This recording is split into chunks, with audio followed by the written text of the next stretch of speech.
Hello everyone, welcome on back. It's Betting Weekly Game Bet Match. It's the number one tennis betting podcast and YouTube show brought to you in association with Bet Rivers, your hometown sportsbook. I'm Nigel Seeley and we're looking ahead to the second round matches for Thursday at the US Open with our senior ATP Tour handicapper, Sean Calvert. Good afternoon, Sean. Good afternoon. How you doing? Well, actually, to be fair, nothing to moan about today. Weather's beautiful, sun is shining, heading to New York tomorrow. It is a little hot, if I'm being picky. Oh, come on. It's not hot. It's not that hot, is it? It's all right out there, but remember, I'm in a wooden building, so by the time we've done this show, the temperature will have risen from about 20 with the aircon, which I have to turn off, to about 34. But apart from that, I'm not going to complain about sunshine there, that's for sure. Sunshine. And, I mean, it's beautiful, beautiful day. And obviously, I've got even better news. Oh, yeah? You won't like this. Oh, God. BA messaged me and said to me that my business class now has been upgraded to first. No extra cost. Why?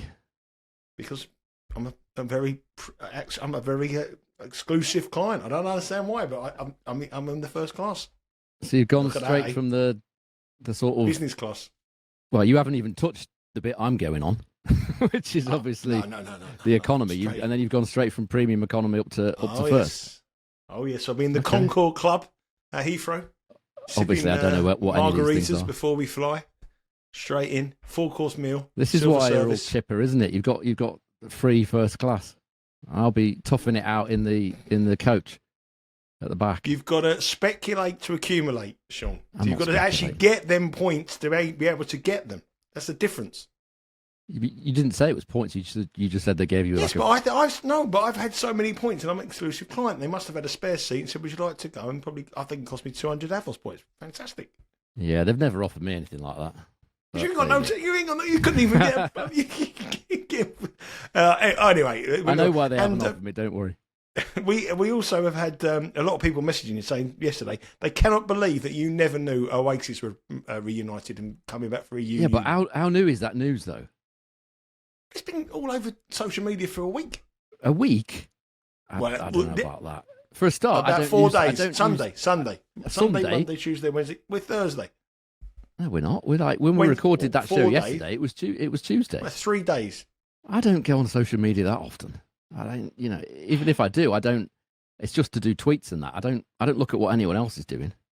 It's not. I'm not a fan. Not a massive fan of social media, I have to say. But you'd be amazed how much news can pass me by, unless it's like really kind of big sort of international news, like a big old, I don't know, some big thing. Like it could be anything. This is kind of English centric, this, isn't it? A band are getting back together. I could miss that easy, no problem. Really? Well, anyway, I thought you'd have known because the similarities of the Gallagher brothers. I thought you could be the long lost brother. What similarity is there between me? I think you've got the sort of the hair. I think you're more Gallagher than me. You're more Gallagher than me. That's because I'm more northern than you. That's probably what it is. Yeah, that's probably what it is. That's where the similarity ends. Advantage. That is where.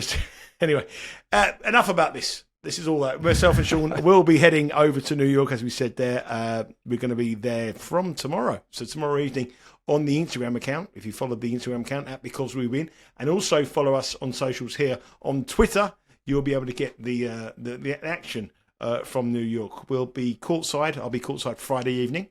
Sean will be joining me on Sunday and Monday as well, and then Sean will take over and give you all the content that you were looking for on our social media. So not only these shows every day, or every other day, you'll be getting the content live from court on our Instagram account. Okay, that's all to come. A lot of action to come on the channels that we have here. But today is all about looking at the matches for the second round on Thursday in the US Open in Blushing Meadow. And we've got 4 matches today to discuss. The first match we are going to discuss is a battle between 2 big servers. Hubert Hurkacz up against Jordan Thompson. Hurkacz has had a year full of injury problems. He's minus 230. Last year, he was our man to go to. Every time we got a pick on Hurkacz, we cashed. This time around, he hasn't really done it for us in 2024. But he's the favourite here at minus 230 against Jordan Thompson, who is plus 180. The spread here is 3.5. Minus 3.5 for Hurkacz, minus 127. Jordan Thompson receiving the 3.5 is even money. And the total, as you would expect with these two big servers, is 39.5. Amazingly, really, when you consider them, They've been around the game for a very, very long time. They've never ever met before, so there's no head-to-head to go by. If you look at the current form, Hurkacz has gone through straight sets in the first round here. Thompson also did that. Thompson got beat by Sinner. He was injured in Cincinnati, pulled out through injury, and so did Hurkacz, pulled out through injury against Tiafoe in the quarterfinals. So both of these players come in with a slight injury concern. Minus 230 Hurkacz, plus 180. Comes through good first rounds. The injury concern does put a little bit of a big question mark against both these players. I think more with Hurkacz. I think Thompson was just I don't fancy it, slightly close to a major more than anything else. Hurkacz had a bad injury at Wimbledon. They initially said was going to rule him out for the rest of the year. And all of a sudden he's back within about a month. I think we should probably talk about the conditions first before we discuss this match. It is relevant to this match that we're about to talk about, but several other players are now saying that this is really, really slow. It doesn't look slow to me when I'm looking at the matches on TV. It's not always the best place to tell, but it doesn't look that slow. But Lajovic said it's slower than last year, it was pretty slow last year. And Kekmanovic went further, as he often does. He said the conditions here are desperate. It's slow and difficult. And he's a confirmed hater of the Wilson ball anyway. He doesn't like the Wilson ball, but he's gone as far as to say it's incredibly difficult. Now, the stats are through for the first 56 main draw matches, which is round one. Perhaps not always the best place to tell because you do get a few mismatches and stuff, but 76% hold, 71.4% first serve points won. That's pretty slow. It's slower than that. If those stats stay the same, which they probably won't throughout the tournament, that's a fair bit slower than last year. It was quite slow last year. That's quite amazing, really, because I'm looking at the women's tournament here. They're playing with different balls. Oh, there you go. They're using the regular duty. Because that's where I've had a big position on Sabalenka to win the tournament, and the clay courts are really struggling.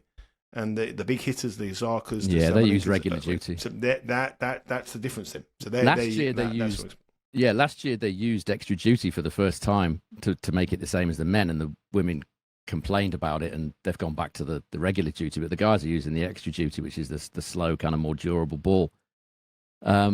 Some very peculiar stats coming out of this. It doesn't look that slow to me, but the players are probably in a better position to say. Only 0.16 tie breaks per set so far. Hardly any tie break. The tour average is 0.19. I know it's only round one, but even so, and I've noticed this yesterday in a couple of matches actually, and the day before. So many double faults. I don't know what's going on because there's 0.37 double faults per game. So many players are struggling. There's been some bad performances. Felix Auger-Aliassime was one that's an obvious one. That was unfortunate for us. We got the right working out on the wrong bet there, didn't we? A dreadful performance from him, but he littered with double faults. That's a huge amount, 0.37 per game. So the stats are saying it's slower than even last year, which I have to say it doesn't look like. And the other thing to bear in mind is that at the time we're talking today, it's going to be 34, 35 in a heat advisory in New York. Tomorrow, when we're talking about these matches, Thursday, it's going to be a lot cooler as well. So 23 to 24 degrees centigrade, which is about 73, 74 Fahrenheit. So quite a big drop off in the temperature as well. And you would think that would make it a bit slower. But yeah, it's certainly worth mentioning because I don't know whether what you've seen of the men's, whether you've seen it doesn't look slow, but these stats are saying that it's quite slow and the players are as well. So looking at this match, Thompson against Hurkacz, you wouldn't have thought slow would be ideal for either guy, really. Thompson likes the grass. But it is quite low. Lajovic also said it was a bit lower bouncing as well. It's a bit skiddy, which I think will be helpful for Thompson and not so much for Hurkacz. He likes it to be a bit bouncier in general. Hurkacz, big guy, doesn't like stooping down to play low balls. But what's interesting here is Thompson against big servers. He won 6 of his last 9 against the ones that I've got listed as big servers in my database. He's beaten Mpechi Pericard a couple of times, Raonic, Anderson, Isner, Opelka. And going back further, he's beaten also Karlovic and Cressy in times gone by. And if we look at the last 10 matches that he's played at main level against the guys that I've got listed as big servers, he's come out with a service points won and return points won total of 101. So shouldn't have a problem with this matchup. It's a first-time matchup, but very decent record indeed against big servers. Now, if we look at just the general stats, 2024 main level away from clay, so every surface apart from clay, Thompson 103 in his service points won and return points won total. Hurkacz 104. So only a 1 point difference. And yet one of these players is minus 230. And it's the same old story with Hurkacz. He's the classic serve-dominated player. Wins only 33% of return points. Plays 0.36 tie breaks per set. Holds serve 91% of the time, but only breaks 14% of the time. Played a couple of tie breaks in round one again, didn't he, against Timofey Skatov? Had to go to 2 tie breaks there. I think he was a breakdown in one of them sets as well. He's also not fully fit, as I've said. He's been wearing, even on very, very hot days, which it has been so far in New York, he's been wearing those black leggings, which I wear when it's freezing, when I'm playing paddle in Southend. He's wearing them on a 32-degree day in New York, so he's obviously still got, a problem with his knee, which, as you would expect, 'cause he had, quite a bad injury. So how to bet it? The obvious one is the overs. Over, 39.5 is the obvious overs. That's the bet I went with in Mensik against Felix and got burned. If I'd have gone for Mensik on the plus games, it would have been done and dusted after about half an hour. But the way I'm going to do this is, again, something that I do quite often in these majors, over player games. Over 18.5 player games for Thompson, 1.76 minus 132 with Bet Rivers. You could also go set one overs. That's where I thought you would go. You could go with that. I've not seen the odds of that, actually. Let's have a look. Set one overs plus over 10.5 is plus 195. And over 12.5 is plus 310. Yeah, possible. It is a bit slow, though. I don't like doing it when it's but you're talking about slow. Two players here that really wouldn't... They could make a slow call quick, Yeah, exactly. Yeah, you're right. But I prefer this player games option. But yeah, for a big price, if you want to take a big price punt on this game, then I wouldn't put anybody off that. Maybe over 10.5. There's been very few tie breaks so far, as I said. Even with Hurkacz has played a couple, but hardly anybody else has. Yeah, I think obviously with the first set as well, they're going to keep it quite tight for set number one. And if there's any injury kicks on for set 2 or set 3, you've already cashed. And if you play the total over 39.5, if someone wins the first set 7-6, the other person could, if they're injured, could suddenly feel the injury a little bit more and drop their levels. So if you are going to play the over, 39.5 does look a statistical bet. I personally like the over 10.5 at plus 195, and Sean's giving another strategy over Thompson. We're all coming at the same level here. It's the same kind of thought process. It's Hurkacz being too. Sorry, mate. It's Hurkacz being too short, isn't it? And trying to find a way to take advantage of that, which is what I tried to do with Felix and Mensik. But sometimes the underdog does too well, and that's kind of annoying to say the least. But yeah. I don't always pick the right bets. I think the working out is right most of the time. But picking the right bet at the end is, there's a little bit of luck involved in there. So, yeah, whatever you want to do to try and expose this price on Hurkacz, yeah. That is why there's 37 different markets available with Bet Rivers to choose from. You don't have to have the pick. I wish there was only like 2 or 3. That'd be easier. Well. There's a lot of markets in demand for tennis, and a lot of people have the luxury of getting these bets. And you can see the angle we're going. We're opposing Hurkacz. Set 1 overs, set 1 Thompson, whatever you want to do. But you play how you want to play. You play a couple of little markets and try to get with Hurkacz against Hurkacz in whichever way you want to choose. The next match as well sees another heavy favourite. It's Arnaldi, who is up there. The Italian player is in good form, up to 30 in the world rankings. But he's up against a difficult opponents in Roman Safiullin. Safiullin won their previous head-to-head only once in 2024 in Brisbane in probably what I would expect to be quite similar conditions here to New York. It was 7-6-6-4 to Safiullin on that occasion. Arnaldi would want it slow. He's a heavy favourite here at minus 190. Safiullin is plus 150. Spread is 3.5 and total is 38.5. There has been money all day for Safiullin. And the plus 150 with Bet Rivers currently is by far the best price in the land. So if you are going to take Safiullin, you've got to move quick. I'm guessing we're taking Safiullin at plus 150. Well, we're taking Safiullin, yeah. 7-6-6-2 it was in Brisbane for Safiullin against Arnaldi. Yeah, it just looks a bad price. When I saw this morning, initially when I kind of woke up and looked at these prices, he was plus 175, Safiullin. And, I'm sure I was dreaming at that point. And then about an hour later, the price started to contract. Looks a terrible price on Arnaldi. I mean, as you said, Safiullin beat him in Brisbane at the start of this year, and he was a 1.57 favourite that day, Safiullin, minus 175. Now he's plus 150, priced up at plus 175 on the same surface. All right, by the look of things, it's slower here than it than it was in Brisbane. But even so, that's a huge swing. And Safiullin won. It's not like he lost. He's won that match. He's gone from 1.57 to basically plus 157, more or less. I'm not sure what this loving for Arnaldi is all about, actually. 2024 main level away from clay, so the quicker surfaces, obviously hard and grass. Arnaldi's got a better win rate, but the stats his general stats aren't great. Service points won and return points won total of 99, and a service hold and break total of 100. Safiullin 103 on his service points won and return points won total, and 102 on his hold and break total. So quite some, decent advantage for Safiullin there. The difference being the win rate. Arnaldi's won 57% with those of his matches with those stats, which suggests that he's been a little bit fortunate to win some of those matches. And Safiullin's the other way around. He should have won more with those stats than he has, only winning 43%. So he's losing matches that he should win, and Arnaldi's the other way around. It's just a terrible price. I don't entirely trust Safiullin. The fact that the players are saying this is slower is not great.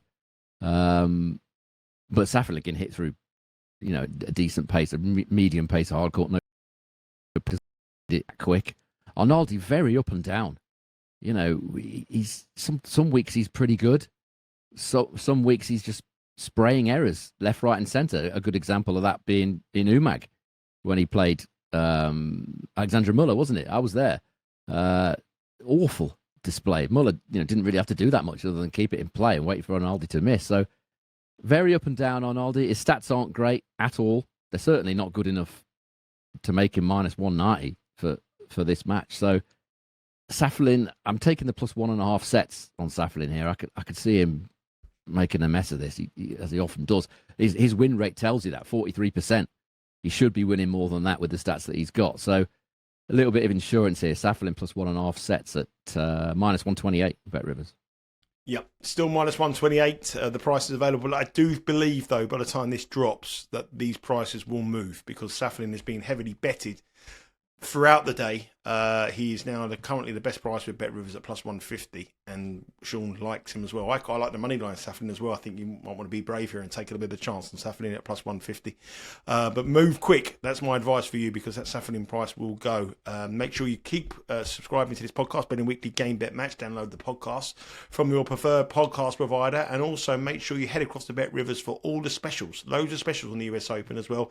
Check out the daily specials as well on the app and also on the website. So keep across all those specials with Bet Rivers. Let's move on to our penultimate match we're going to talk about. Only 4 matches here today for round 2, the conclusion of round 2, and it's Alex de Minaur who's up against Otto Virtanen. And he's a heavy favourite here. I'm not quite sure whether you would want to be betting him with this sort of injury concern. I didn't watch the match, but Sean clearly did in the first match against Giron.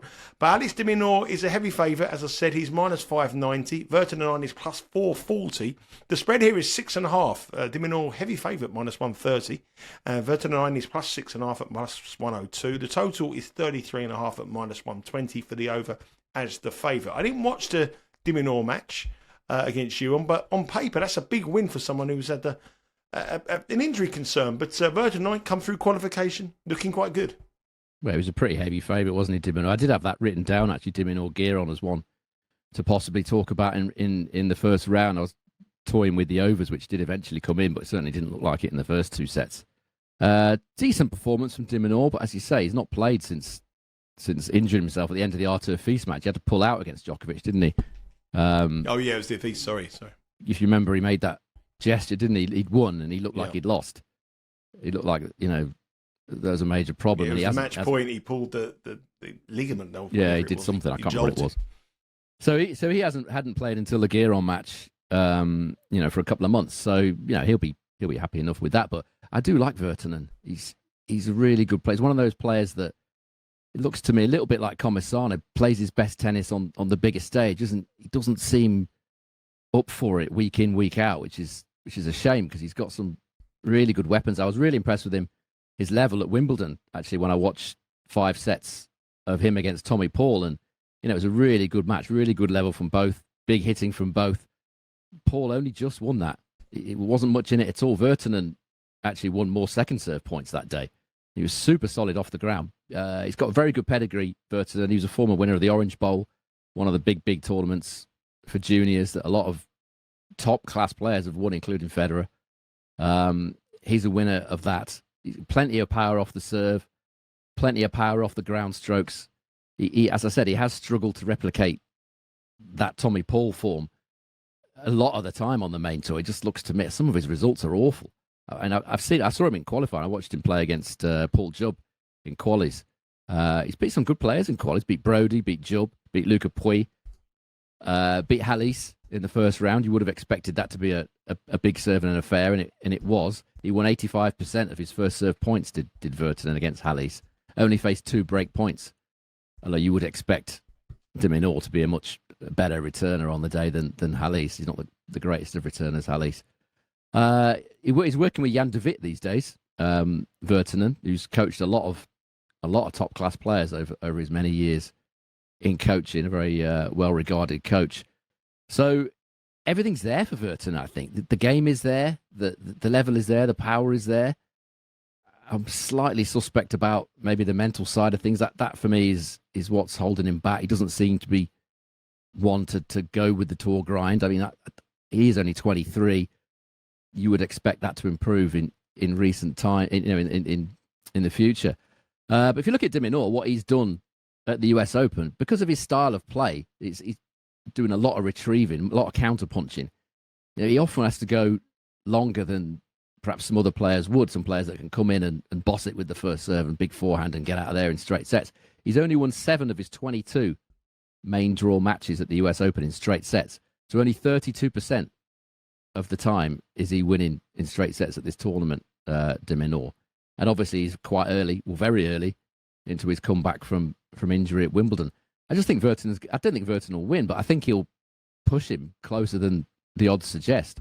Again, player games is the market I like here. Virtanen to win over 15.5 player games, plus money you'll get for that, plus 112 at Bet Rivers. I think this will be closer. Yeah, plus 112. Better the way than playing the handicap, which is over only 102, plus 6.5. Virtanen to give Alex de Minaur some problems in that match there. De Minaur, heavy favourite at Bet Rivers. Can he find the form that got him through to the quarterfinals of Wimbledon before that injury struck against Artur Fils? Let's move on to our final match we are going to discuss. It's Thanasi Kokkinakis, who come through a big win against Stefanos Tsitsipas. We alluded to that on this show. We didn't put him up on the money line, but we said Kokkinakis plus 1.5 sets was the bet here. And he's now up against Nuno Borges. And Nuno Borges is a very, very tough opponent here. Kokkinakis is minus 148 to win this match. Borges is plus 118. The spread is 1.5. Totals is 39.5. Kokkinakis doesn't seem to me to be the player that is going to not celebrate that win. He seems to be a guy who's going to be out and about and celebrating that win against Tsitsipas. And this is one of my best strategies and one of the most profitable strategies I've had over the years, is when someone has such a big win, when they play an opponent and come back to reality like Kokkinakis might have here, I want to oppose him. And especially if you look at Borges here, the last time they met, or the only time they met, was in 2024 in a Phoenix Challenger on a hard court, and Borges won 7-6, 6-1 in the quarterfinals. Very, very easy. He's over 50 points, places higher than him in the rankings. Kokkinakis has pretty much struggled all year. Borges has had one of the best years of his career. And now, after winning against Tsitsipas, he's minus 148. I don't get it. You don't want me to say I'm backing Kokkinakis now, do you? I don't think you are. I don't believe you are. No, I think you think Borges is the best bet of the day. I think that's what I'm hoping. You're right. No, I think he is the value on the money line, definitely. Typically, we went for plus 1.5 sets with Kokkinakis. Whenever I go plus 1.5 sets, they always win on the money line. I don't know why I do it, because they invariably they either get smoked out in straight sets or they win. Very rarely. Would you suggest a smaller wager on the money line as well? I tell you what I did yesterday, and I had a bad day yesterday because I bet some women's. But I won this game, on this match, yourself and Will White, who I think is a very, very good tennis judge as well, on the live show. We do a live show every day at 4:00. He gave Kokkinakis to win this match and gave the same bet as you. He also said it might be worth a bet on their money line. So I actually had a small bet on him to win on the money line. I bet him on your bet, big bet, and I also bet over the game. So I got it all back on this one match. Sometimes in the match like this, do you think it's worth having a little bit on the money line as well? Yeah, the reason I didn't, I mean, sometimes I will. Sometimes I'll have plus whatever, and plus that games or plus sets or whatever, and then plus, and then just the money line. Yeah, sometimes I will do that. The reason I didn't with Kokkinakis because he so many times he loses matches that he should win, like in the 7-6 in the deciding set.